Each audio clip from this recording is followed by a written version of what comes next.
Hello everybody, it's TannerFishies here, back again with a new Ninjago video here on the channel. In today's video, we're going to be taking a look at the new Ninjago Season 16 or Summer 2022 set list, once again via promo bricks, and we're going to be talking about a big red flag that a lot of Ninjago fans have noticed about this new wave, and that of course is just how expensive this new wave of sets actually is. Of course, if you guys have been keeping up with Ninjago news as of late, the promo bricks website has actually come out with a set list for Summer 2022 for the Ninjago series. Now, promo bricks is a very reliable source. We've talked about them on the channel throughout multiple videos and during multiple occasions. These guys are pretty much right when it comes to Ninjago listings and early leaks. However, because they are a German website by default, some of the information when translated to English may not be the most accurate right there. So keep that in mind as you continue watching forward. The information presented in today's video should not be taken with 100% certainty. Again, keep that in mind. Just figured I'd give you guys a heads up in that regard. So yeah, a really big red flag for a lot of Ninjago fans is just how expensive this new wave is, but how expensive is this entire wave compared to other waves? Before we get any further in today's video, let's head on over to promo bricks' website to take a look at all of these prices together. What is LEGO charging for these sets? Which sets are the most expensive? And then afterwards, we're going to be answering the question why these sets are so expensive in the first place. Alright guys, so here we are over on promobricks.com, the obvious place for Ninjago leaks,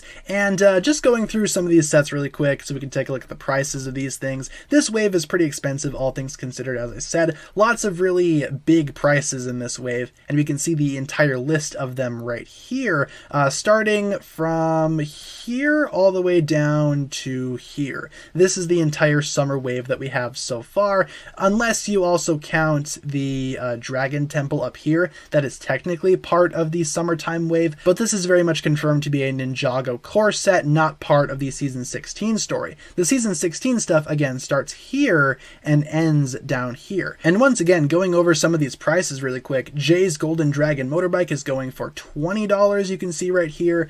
Cole's Dragon Racer is going for $39.99 or $40. Zane's Jet is $30. The Crystal King Temple is $80. The Crystal King itself is $70. The Kai's Golden Dragon Raider is going for $89.99 or $90 USD. The Ultra Golden Dragon is the most expensive wave in this set, going for a whopping $140. That's pretty crazy. And then you have the Samurai X-Mech going for $119. When you take a look at all of these prices together and add them all up, you get a whopping $590 going for this entire wave. If you want to buy all of the Season 16 sets, you're going to have to spend $590 USD. That is not including tax, or if you're ordering online, shipping information, just $590, $600 for the entire wave, which is quite ridiculous, I must say. But why are these prices so expensive? What makes these sets so ridiculously expensive, especially considering that most of these sets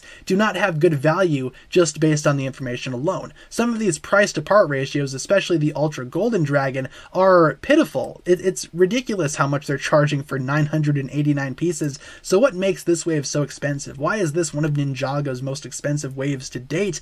Let's talk about it. So yeah, $590, $600 to buy the entire wave. That is nearly double what it takes to buy the entire wave of Ninjago core that came out earlier this year for 2022. That's of course not counting the extra core sets that are going to be coming out in the springtime for the United States. That is simply referring to the January or winter release of Ninjago core, but still almost twice as expensive. That's kind of ridiculous to a lot of Ninjago fans, and to an extent I agree. Ninjago on the surface has always had fantastic values when it comes to their prices and what they're actually charging customers to buy their products. Out of all of the LEGO themes that exist right now, Ninjago probably has some of the best value, and that's simply because Ninjago is an original LEGO IP. Unlike themes like LEGO Star Wars or even some of the superhero stuff for Marvel or DC, LEGO does not need to pay for a license to create Ninjago stuff because it's their original property. For something like the superhero themes or LEGO Star Wars, LEGO also needs to pay a license to, of course, make those products officially, and as a result, those sets are going to be a little bit more expensive. These new prices for the upcoming Summer 2022 Ninjago wave, or the Season 16 wave in other words, seem to be more akin to those prices of LEGO Star Wars or LEGO superheroes. It doesn't seem like a Ninjago thing to do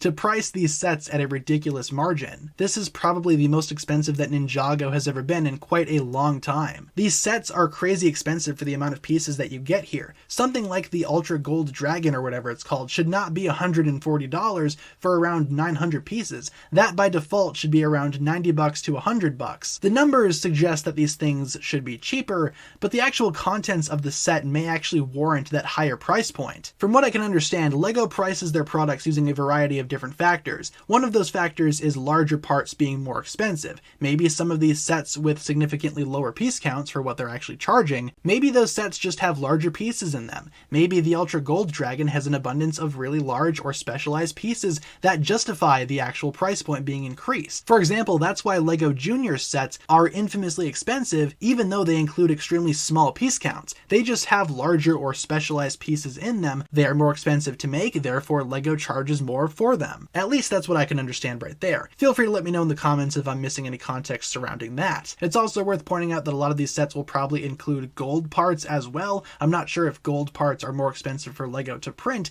but it does seem like this entire wave is going to be focused on golden power, and from what we can figure out from these set descriptions, a lot of the vehicles are golden, a lot of the dragons are gold. Gold is just the color of the day here. And again, I'm not sure if that makes these sets more expensive, but it is worth considering that factor. Most of these sets will in fact be overly gold, so maybe that's why they're so expensive? There's a variety of factors to take into account here when assessing how expensive a LEGO set should be. The most common one is price to part ratio, which is what most people use to determine the value of a LEGO set and how much it should be. For example, as mentioned earlier, the Ultra Gold Dragon with around 1,000 pieces should probably be around $100. The common standard for most LEGO fans is about 10 cents per part. So in that sense, I could see why people are very much upset with this new wave. It doesn't seem like Ninjago is keeping its consistent value. It's quite unfortunate because a lot of Ninjago fans are looking forward to Season 16, or at least I am personally. The season sounds awesome with a bunch of returning villains, new golden power stuff, new dragons, new abilities. The ninja have wings now. The season sounds awesome, but I'm not sure if a lot of Ninjago fans will be purchasing the products this go around. And I do get where people are coming from with complaining about this new wave. I think those complaints are very much warranted. I do hope that when these sets will become more finalized and when we actually get closer to the release date of these sets, maybe the prices will be adjusted a little bit, maybe these prices will make a little bit more sense. We will probably be able to understand why exactly LEGO is charging so much for these sets. So I hope I was able to explain myself in today's video and express maybe some options as to why these sets are so expensive. Now it's time to turn things over to you guys. Feel free to use the comment section down below to discuss why exactly you think LEGO is charging so much for these products. And if there's anything else that I should look at regarding LEGO value or why exactly LEGO charges a certain amount for their products, feel free to let me know. You guys are smarter than I am regarding this stuff, and I'm sure you guys have a lot of information, so let me know down below in the comments as well. What are your thoughts and theories as to why LEGO is charging so much for these new Ninjago sets? And of course, that'll pretty much wrap it up for my video here today. Thank you so much for watching. I hope you enjoyed. If you did, feel free to like, comment, subscribe, do all that fun stuff. And as always, check out the links down below in the description for other forms of social media. Thank you all so much for watching today's video. Once again, you guys, my name is TannerFishies, and with that, I bid you farewell.